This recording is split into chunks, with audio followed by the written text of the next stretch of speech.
Hello 7th class. तो आज हम हिंदी सेकंड में पाठ 18 पढ़ेंगे, जिसका नाम है वाक्य विचार।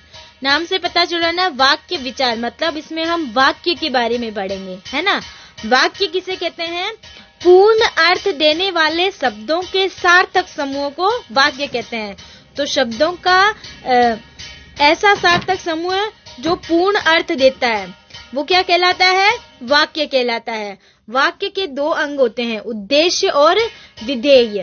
उद्देश्य क्या होता है कि वाक्य में जिसके बारे में कुछ भी कहा जा रहा है, वाक्य में जिसके बारे में कुछ कहा जा रहा है वो वाक्य का क्या होता है? उद्देश्य कहलाता है। मतलब वाक्य का कर्ता और कर्ता के विशेषण जो होते हैं ना, वो क्या होते हैं? वाक्य के उद्देश्य कहलाते हैं। ठीक है। और विधेय क्या होता है? उद्देश्य के बारे में जो कहा जा रहा है वो क्या होता है? विधेय।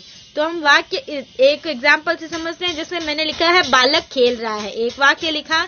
अब बताती हूँ इसमें किसके बारे में कहा जा रहा है? बालक के बारे में बात हो रही ना, तो बालक किसका क्या हो गया? उद्देश्य हो गया। और बालक के बारे में क्या कहा जा रहा है? खेल रहा है। तो खेल रहा है क्या हो गया? इसका विधेय। तो समझ में आ गया, जिसके बारे में कुछ कहा जाए वो क्या होता है? उद्देश्य। और जो कहा जा रहा है उसके बारे में वो क्या होता है? उसका विधेय होता है। ठीक है। फिर हम देखते हैं वाक्य के भेद। वाक्य के भेदों को दो आधार पर वर्गीकृत किया गया है, अर्थ के आधार पर और रचना के आधार पर। अर्थ के आधार पर वाक्य 8 प्रकार का होता है। विधानवाचक वाक्य, निषेधवाचक वाक्य, प्रश्नवाचक वाक्य, विस्मयादिवाचक वाक्य, आज्ञावाचक वाक्य इच्छावाचक वाक्य, संदेहवाचक वाक्य और संकेतवाचक वाक्य। तो पहला देखते हैं विधानवाचक वाक्य। विधानवाचक वाक्य क्या होता है कि जिसमें जिन वाक्यों से क्रिया के करने या होने का सामान्य रूप से बोध होता है। मतलब कोई भी काम हो रहा है ना, सामान्य रूप जो होता है वो वाक्य का, वो क्या किसमें आता है? विधानवाचक में। जैसे कि मौसी घुड़सवारी सीख रही है, मैंने हारमोनियम बजाया। मतलब सामान्य वाक्य आते हैं किसमें? विधानवाचक में। ठीक है। निषेधवाचक में कैसे वाक्य आते हैं? जिसमें कार्य के क्रिया के न होने का या न करने का बोध होता है। निषेध मतलब मना होता है ना, तो नहीं करने का बोध जिसमें होता है वो किसमें आता है? निषेधवाचक में। जैसे रानी को कंप्यूटर नहीं आता। प्रश्नवाचक में क्या होता है? जिन वाक्यों में प्रश्न किया जाता है वो आते हैं प्रश्नवाचक में। जैसे कि क्या आप मुझे जानते हो, ऐसे। फिर है विस्मयादिवाचक। जिन वाक्यों में विस्मय, हर्ष, घृणा, शोक इत्यादि भावों को अभिव्यक्त किया जाता है, मन के भावों को अभिव्यक्त किया जाता है, उन्हें विस्मयादिवाचक कहते हैं। जैसे कि आहा, माँ ने स्वादिष्ट खाना बनाया, छी यहाँ कितनी गंदगी है, अरे नाना जी आए हैं, ऐसे। ठीक है। आज्ञावाचक में क्या होता है? जिन वाक्यों में आज्ञा, आदेश या अनुमति का बोध हो उन्हें आज्ञावाचक कहते हैं। जैसे कि विवेक, बाजार से मिठाई लाओ। ठीक है। और इच्छावाचक में क्या होता है? जिन वाक्यों में व्यक्ति की इच्छा या आशीर्वाद का बोध होता है। अगर कोई आशीर्वाद दे रहा है या मन की इच्छा बता रहा है तो वो इच्छावाचक वाक्य में आते हैं। जैसे कि भगवान ने चाहा तो आप प्रथम आएंगे, तो उसके मन की इच्छा नहीं कि आप प्रथम आओ, ऐसे। आपकी यात्रा मंगलमय हो, वो आपको क्या दे रहा है? एक आशीर्वाद दे रहा है कि आपकी यात्रा मंगलमय हो, अपना आशीष दे रहा है। तो ये इच्छावाचक में। संदेहवाचक में क्या होता है? किसी कार्य के करने या होने में संदेह होता है या उस कार्य के होने की संभावना होती है, वो संदेहवाचक में आते हैं। जैसे लगता है शाम को बारिश होगी, कि मतलब उनको लग रहा है कि संभावना है बारिश हो सकती है, मौसम खराब था इसलिए बोला उन्होंने। संकेतवाचक में क्या होता है?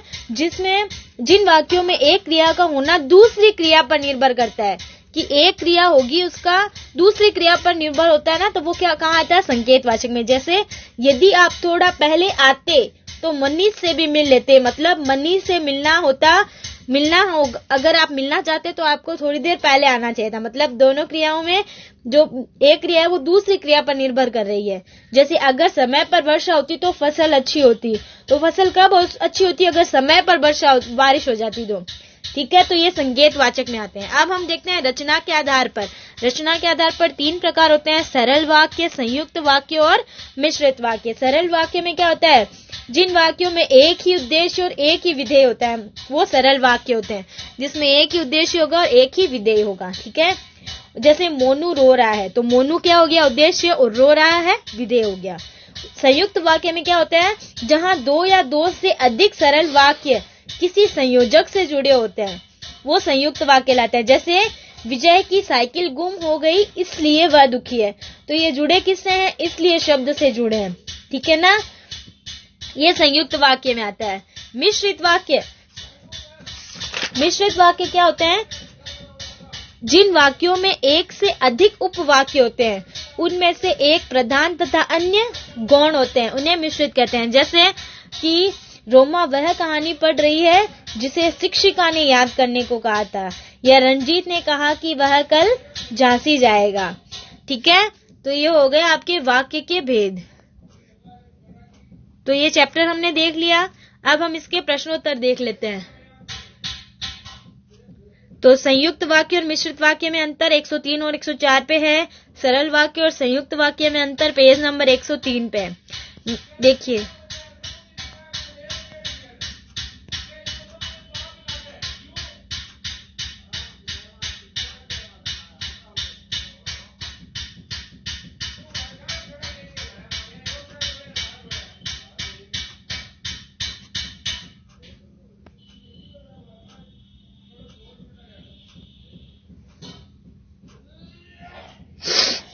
ठीक है।